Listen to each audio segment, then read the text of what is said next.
প্রথম যে পরকালে বিশ্বাস করে তাকে কি বিষয়ে বিশ্বাস রাখতে হয়? পরকালে যে বিশ্বাস রাখবে তাকে বিশ্বাস রাখতে হবে আমি মৃত্যুর পরে যে আল্লাহ তাআলা আমাকে পুনরায় জীবিত করবে এই বিষয়ে মারহাবা বলে হয়ে গেছে। আর এই জোর কি রে বাবা, রে বাবা কঠিন জোর রে। কি হুজুর না ঠিক আছে, তোমার উত্তর ঠিক আছে।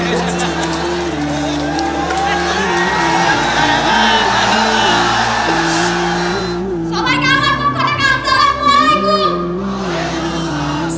বাপরে বাপ, তোর কথা ভয় পেয়ে গেছি রে বাবা। মাশাআল্লাহ। তোমার নাম কি বলো তো বাবু? রিয়াজুল ইসলাম ফারহান। রিয়াজুল ইসলাম ফারহান। ফাহাদ, মাশাআল্লাহ। প্রথম যে পরকালে বিশ্বাস করে তাকে কি বিষয়ে বিশ্বাস রাখতে হয়? পরকালে যে বিশ্বাস রাখবে তাকে বিশ্বাস রাখতে হবে আমি মৃত্যুর পরে যে আল্লাহ তাআলা আমাকে পুনরায় জীবিত করবে এই বিষয়ে মারহাবা বলে হয়ে গেছে। আর এই জোর কি রে বাবা, রে বাবা কঠিন জোর রে, চাপায়ের জোর এটা, ঠিকই না বলে? আচ্ছা, 1 নাম্বার হিসাব কথা শেষ। 2 নাম্বার বলো, যে পরকালে বিশ্বাস রাখে তাকে কি বিষয় বিশ্বাস, কি দিবসে বিশ্বাস রাখতে হবে? কিয়ামত দিবস বিষয়ে বিশ্বাস রাখতে হবে। মারহাবা বলেন। ও উত্তর দিলে আপনারা মারহাবা বলবেন, আর যেন আমাকে কাউকে বলতে না হয়। সবাই প্র্যাকটিস শুরু বলেন মারহাবা। আচ্ছা, 2 নাম্বার গেল। এখন এই বিষয়ে আমি বলেছিলাম জান্নাতে যাওয়ার জন্য 100 আমলে কত লাগবে তুমি বলো? মারহাবা আওয়াজটা খুব কম হয়ে গেল, চলে বলো।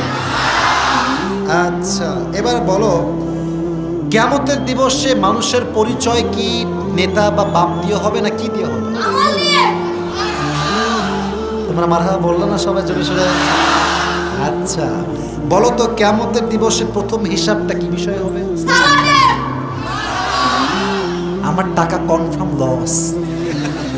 আচ্ছা বলো, কিয়ামতের দিবসে নারীরা জাহান্নামে যাবে মোট কয় কারণে? 2 কারণে 1 নাম্বার বলো। এক কারণে তারা পরকীয়া করত আরেক কারণ হলো তারা চরিত্র খুবই খারাপ। মারহাবা বলে। এ তো ওয়াজ করছে রে ভাই, চরিত্র খুবই খারাপ। তুমি কি দেখেছো নাকি ভাই? আচ্ছা, আল্লাহ সে সমস্ত মেয়েদেরকে হেদায়াত দান করে, সকলে পড়া আমিন। মোটামুটি আমি লস খেয়েই গেছি, তাও শেষ ট্রাই করে দেখি। বলো, হিসাব দিবসে মানুষের মাঝে 3 নম্বরে কয়টা গ্রুপ হবে? 2টা গ্রুপ, কি কি? ডানপন্থী বামপন্থী। তাও একটু আবার একটু ট্রাই করি। ডানপন্থী কারা? যারা জান্নাতি হবে ভালো আমল করেছে। ধুর।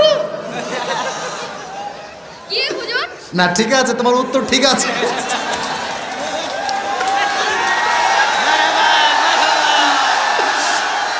আল্লাহ কবুল করুক, পড়া আমিন।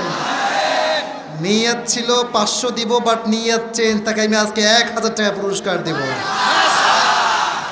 ধান্দা পেয়ে খুবই মারহাবা বলছো, তাই না?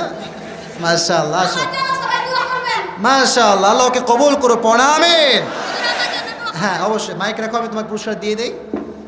আচ্ছা, তোমার বাসা কি এখানে? জি, কোথায় বাসা তোমার? নলডুবরি শাহবাজপুর। কে তোমার আব্বু আসছে তোমার সাথে? না, কে আসছে? আমার চাচু আসছে আর দাদু চাচু আর দাদু কে? ওখানে আছে। ওখানে আছে। ওই যে দাদা, আব্বা যান, বসেন দাদা যান। মাশাআল্লাহ, এটা মারহাবা বলো সবার জন্য আপনারা। আল্লাহ ওকে কবুল করো, সকলের পড়া আমিন। এই টাকাটা দাদাকে দিও না, কাউকে দিব না, তুমি রেখে খাবা, ঠিক আছে? ওকে, যাও, দোয়া থাকবে, আল্লাহ কবুল করো, সকলের পড়া আমিন। মাশাআল্লাহ, মাশাআল্লাহ, অনেক সুন্দর লেগেছে। আল্লাহ যেন, এটাকে আমার না অন্য কারো? আমারই। আচ্ছা ঠিক আছে ভাই, ভয় লাগতেছে নিতে হবে।